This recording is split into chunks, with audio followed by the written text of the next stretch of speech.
L'chaim, l'chaim. Baruch atah Adonai Eloheinu melech haolam she'achar olam v'dvarim. Amen. Make yourself at home. If you're not going to be comfortable at home. How old is everybody here?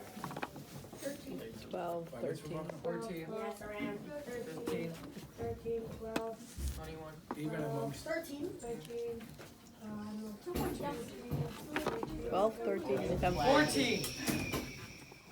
14. So, I look around the room, and I can say that at least 90%, and your Baruch Hashem, your teachers look very young. Nobody has white beards, so I wouldn't be a wild guess to say almost nobody was around when the story of Rosh Chodesh Kislev happened.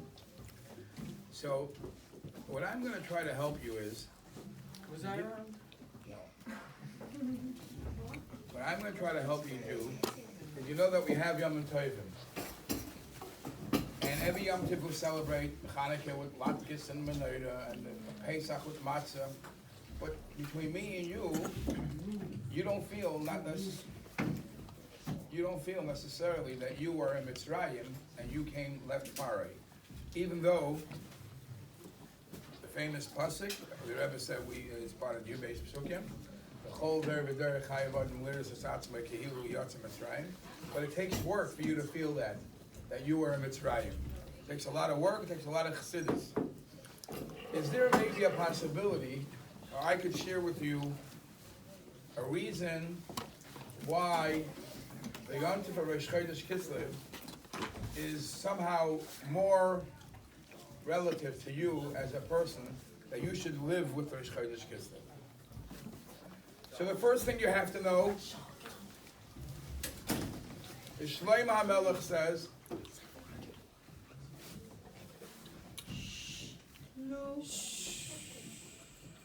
Shlomo HaMelech says that when it comes, anytime something happens, and especially when you're acting very freilich, happy, what's this happiness all about? Why are we happy? We're not eating lox and bagels and cream cheese just because it's a good tasting food. There is something about it that you have to really have an inner joy, something to make you happy. So the Rebbe, there was no greater chassid. There was no greater chassid from a chassid to a Rebbe than the Rebbe to the Frierdiker Rebbe. If you want to know how to be a true chassid and be ibigagem completely to a Rebbe, just read up how the Rebbe related to his Rebbe, to the Frierdiker Rebbe.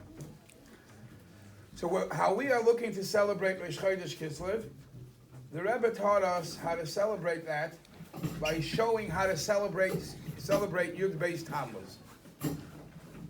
Yud Beis Tammuz is the time when the Frierdiker Rebbe was taken in prison and released, and the Rebbe made Yud Beis Tammuz a tremendous Yom Tov.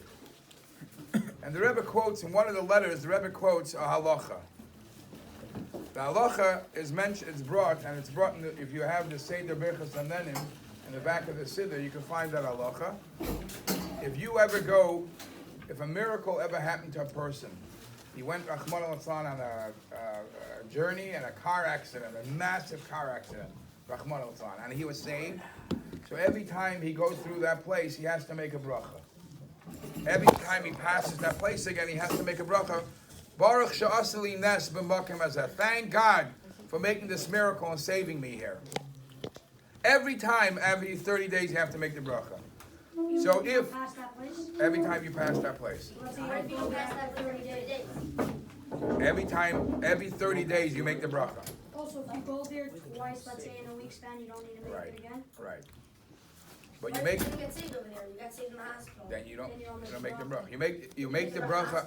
You make the bracha on the place where the miracle happened. What if it's right next to your house? All right. So you'll ask your rabbanim the shaila. So the Rebbe said, if you look in that halacha, you see something very interesting. You see that not only the person who was saved has to make the bracha, the children from that person also have to make the bracha. Because if God forbid something real bad would have happened to this person, the children that were born later would have not been around. What about the grandchildren? So the Shulchan Aruch says, give me a chance. The Shulchan Aruch says that the children have to make a bracha. Thank God. Baruch she'asa nesla vinu b'makim hazeh. Thank God, Hashem, for in this place you performed the miracle to our fathers. Because it's their simcha what happens to the father. So the Rebbe would say, if Yud Beis Tammuz, something miraculous happened to the Frierdiker Rebbe, we as the Frierdiker Rebbe's children have to make a bracha, have to celebrate. Obviously, not in the same way as it says in Shulchan Aruch with a bracha, but at least a celebration. So now, let me turn this to you and say, if our Rebbe, a big ness happened on Rosh Chodesh Kislev, just like the Gashmis, your Gashmis to your father, if a miracle happens, you have to be thankful and make a bracha, celebrate. Your spiritual Rebbe, the Rebbe, your spiritual father, the Rebbe, if something miraculous happens, and Baruch Hashem, you had him for longer than it seemed, you for sure it's a time to celebrate. So, if so, what are we celebrating about? Baruch Hashem, Rosh Chodesh Kislev, the Rebbe came back after a story that happened in Shemini Atzeres and Chas Torah. And so let's think about what Rebbe is. What's so special that we were able to have the Rebbe from Tafshin Lamed Ches many, many more years of sharing with us what he's all about. What is he all about? Now that's a dumb question, to be honest. What is a Rebbe all about is a dumb question. What do I know what a Rebbe is? But let me tell you what I think. All of you learn Chumash, and all of you know, and all of you believe. The opening statement in Chumash is, Bereishis bara Elokim es hashamayim es haaretz. Hashem created the world. So Rashi says, why did Hashem create the world? Beis Reishis. There were two reasons, for two purposes Hashem created the world. The two purposes, the two reasons are for Torah and for Yisrael. Beishim the crime Reishis. The whole, whatever you look outside, whatever you see, it's all created only because of Yidden, for the sake of Yidden. For the sake of Yidden being Mekayim Torah.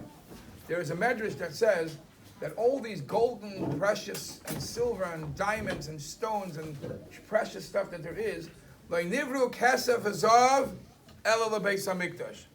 So the Beis Hamikdash should be able to look beautiful. Hashem creates gold. Hashem creates silver.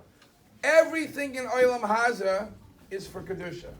Sometimes you don't see it. Sometimes it seems to be a nisayon, a test. It seems to be actually not only a test, it seems to be a roadblock to Kedusha. But you have to know that deep down, it's a Kedusha. And who is Megala, who shows us that Kedusha, is the Yidden. When the Yidden use it for right purpose, we are Megala, we reveal that this is the reason why Hashem created the world. Now, I remember a story that was floating around in my times, and I think I saw it once in one of the videos, that there was a big Askin in Crown Heights. His name was, Askin means a community activist. In Crown Heights, it could be some of you are his Einaklach, I don't know. His name is Reb Shimshon Stak. He was very much into Chevra Simcha Shabbos V'Yontiv. He would help people in need of financing. And the story was that before the Rebbe became a Rebbe, the Rebbe used to learn with him, because the Rebbe used to tell him, come, get off the streets, come, I'll spend some time to learn with you. He was a very animated person, very lively, valiant person. Akitzer, there's a video of him going by. He's going by once for dollars by the Rebbe, at Shimshon Stak, and he tells the Rebbe he had this way of talking to the Rebbe, different than another standard chassid. He would say, Rebbe, I want you to take care of yourself. I think this is what he said, and stay strong. The Rebbe used to overextend his gashmistic physical goof and do things. I'm amazed. If you look around today, you see what a 70-year-old man looks like. 80-year-old man looks like most of the 70 and 80-year-olds I see now are with canes, are limping. The pictures that you know or you see from the Rebbe is 85, 90, 92, 91, and the Rebbe the Rebbe is standing for bringing for hours and hours, giving dollars for hours, and things that a person that age cannot do. Today's age, you'll never see a person that age doing. So the Gashmias of the Guf of a Tzaddik is it's a different league. But to simple people like us, if a person fasts every time he goes to the oil, he's fasting. And the Rebbe went very much to the oil. And a person stands for standing in a line for hours. So Shimshon Stak told the Rebbe, I want you to take care of yourself. I want you to be more careful. So the Rebbe like pointed to up, and the Rebbe like said, or already asked for a bracha for something. And the Rebbe pointed up and said, daven to Hashem, and Hashem will give you the bracha. So Shimshon Stak, being this colorful chassid, responded, he says, Rebbe, I don't know Hashem, I know you. What's the punchline of that story? Sometimes, to be able to know what Hashem is all about, and to be able to know what the purpose of the world of Bria Sa'ilam is all about, of course we all know there's Hashem. But to be able to feel that Hashem is running the world, sometimes, Rebbe, I don't know Hashem, I know you. You're the one that tells us that Hashem is in the world. You're the one who shows us how things that seem to be a stumbling block, it's really Hashem testing you. And Hashem wants you to become better by the test. If not, everything becomes depressing and everything becomes a challenge. So what is the world? What is the whole creation of the world? Rashi says, Bishvil HaTorah and Bishvil Yisrael. There is no person ever in the history of mankind, the history of Sheshes Shemei Bereshis, that portrayed this point of the world is Torah. The world is for Yidden. There is no person that did that and lived that and taught that more than the Rebbe. We all know the story that the Alter Rebbe said that he davened Rosh Hashanah. Everybody, the Chassidim, his Chaverim, were talking what kavanah did you have during davening? Every one of those tzaddikim would say, I had this kavanah, that kavanah. And the Alter Rebbe said, my kavanah, I daven with the shtender. You know what a shtender is? What does that mean? The Alter Rebbe was able to see how in a simple piece of wood, a simple donut, and a simple lox and cream cheese, there is Hashem. Who teaches us that now? If there is a person here living and thinks that everything he looks into, everything he sees is Hashem, isn't that the Rebbe? Isn't that what the Rebbe taught us? So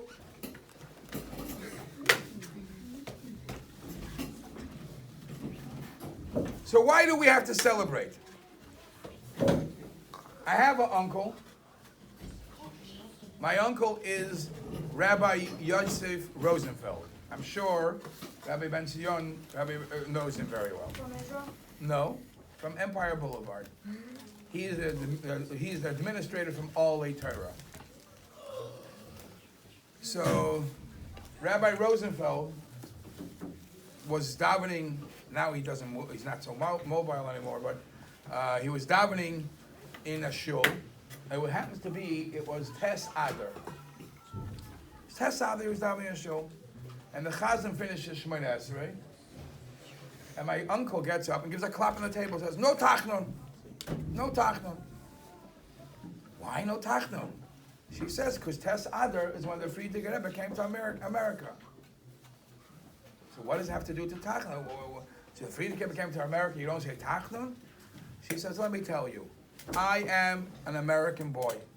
I am an American born boy. If not for the Friedrich Rebbe coming to America, I don't know if I would be putting on tefillin today. I have to celebrate the fact that the Friedrich Rebbe came to America, so I am a Fruma Yid. The fact that I'm a Fruma Yid, we make a bracha every day. Shaloi asani goy. Hashem, thank God you did not choose me to be a goy. And you know when you say the bracha, the Hasidim used to say, or you say this bracha, it doesn't mean Shaloi asani goy, the shikr outside.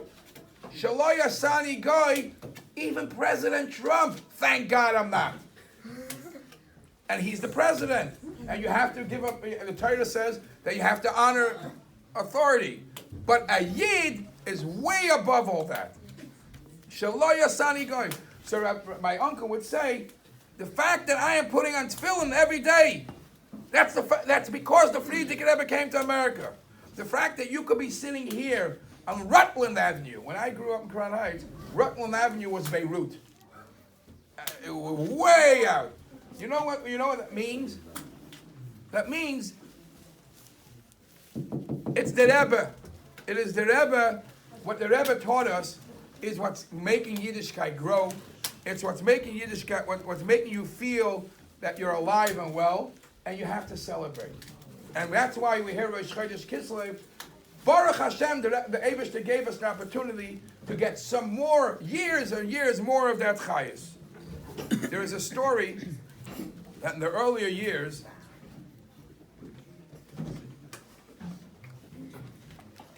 the Rebbe used to live, I don't know if you know the house on President Street.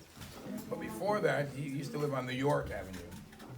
New York, right at like a half a block from where his house is right now. And it's an apartment building. And in that apartment building, there are other people that live there. I don't know. Ask your real estate agents, yeah. So the Rebbe used to have conversations, little conversations with the neighbors, you know. And there were other Hasidic Yidden, I don't know the name of the family, also lived there. So one time, one of the Hasidic neighbors that lived there, one of their kids had to give something to the Rebbe's house or whatever, knocked on the door, and the Rebbetzin, either the Rebbetzin or the Rebbe opened the door, and he looks inside, and he sees the Rebbe next to a pile of Sfarim, and the Rebbe is obviously learning, but the Rebbe looks, I shouldn't say the Rebbe looks like us, but the Rebbe is dressed like us, like a white shirt this way, the tzitzis under the shirt, and the tzitzis are hanging out this way. And the boy is looking at the Rebbe, And the Rebbe says, what's the story? Coming from a different group, he says, Rebbe, I'll tell you the truth. I'm a little shocked. By us, we grew up that the tzitzis is on the outside. We're on the tzitzis on the outside. They have the tzitzis on top of the shirt.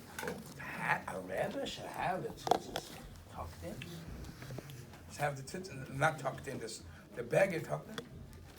So the Rebbe says, by us, we don't look at what's on the outside. We look at what's on the inside. And inside is where the tzitzis is. That's what Ebbe Yid is all about.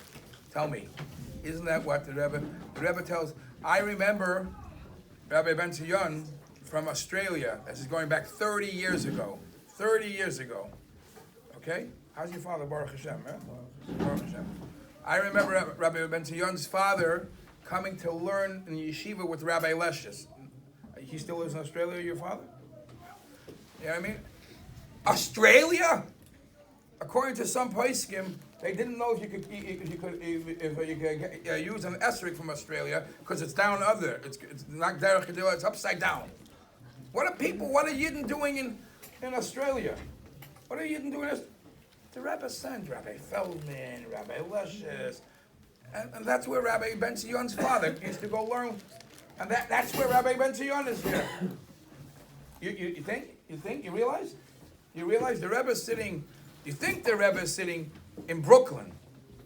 But in Australia, something happens because the whole world, the Rebbe is telling you, don't look at the outside of the person. Don't look he has a Beketcher. He has a Streimel, or he has the fur. Oh, he's special. Look at the inside. He's wearing tzitzis inside. That's the Yiddish Neshama.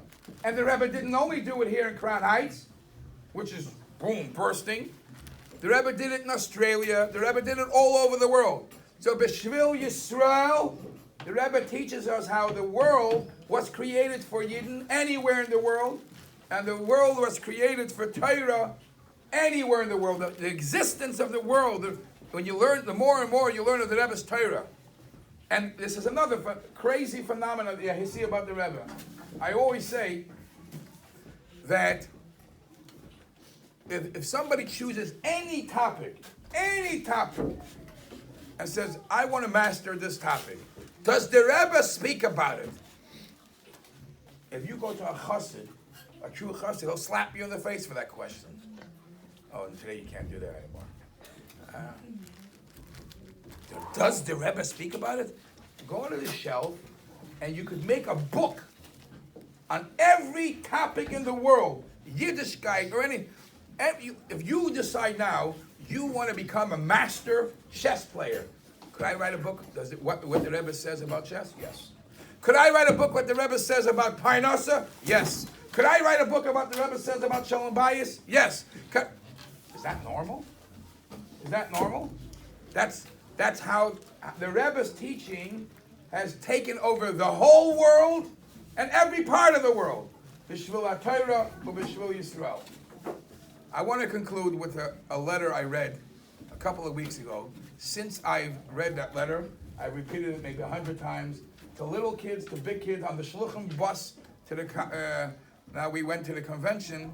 So Rabbi Wilhelm, say a speech. Okay, put the quarter in the machine. So I got up in the bus and I said, this letter, I saw this letter. Somebody writes to the Rebbe, and he tells the Rebbe, the letter I saw it was probably the response to the second letter. He asked for a bracha for a certain thing. And the Rebbe said, okay, everything has a skula, do this and this.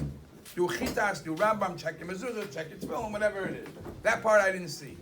The second letter is the Rebbe responding to, it looks like a claim the person was saying, I did, the bracha ain't working.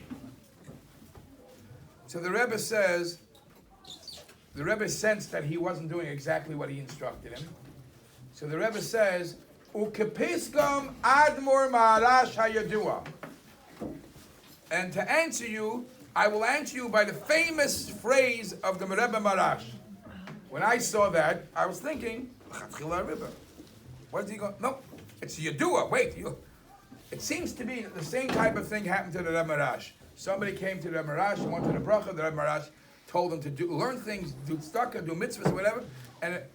So the Rebbe Marash answered a very potent one-line zinger. I'm going to first give you a little background. Why does somebody go to a tzaddik, to a Rebbe, to ask for a bracha? It's obvious. Who am I? Ich bin doch a garnish. The Eibishter listens to everybody who davens. But the Eibishter for sure listens to a tzaddik davening. So you go to a Rebbe and say, please daven for me, because you have better connection. Tzaddik goizer, v'akadosh baruch hu mekayim. The tzaddik will request by the Eibishter. Hashem listens, that's the fact. The tzaddik says, and the Eibishter listens. So the Rebbe Marash told the chassid, listen, you come to me for a bracha because you want Hashem to listen to me. You want Hashem to listen to me when you're not listening to me? As the Eibishter's Omer folgen, und du folgst mir nicht? Your father should use that. Du willst the Eibishter's Omer folgen, und du folgst mir nicht? You want Hashem to listen to me? Hey, it's bracha time. And I tell you that all you have to do is chitas, Rambam, be proud that you're Jewish, and you're not doing that. I'm sorry. So Rabbi say, since most of you are here bar mitzvah bachrim, either before or after, the Rebbe gave you a bracha. The Rebbe said that you should be a chassid, Yerushalayim, and Lamed. And the Rebbe tell you the instructions how it should be done. If you want all the brachas, you want the Rebbe should daven on your behalf and get you all the brachas, listen to what the Rebbe says, what a chassid is, what a Yerushalayim is, and most important, be proud that you're Jewish, be proud that you're Chassidish, be proud that you're Chassidish Chabad, and hopefully with the Leb Mashiach and Memhera. Amen.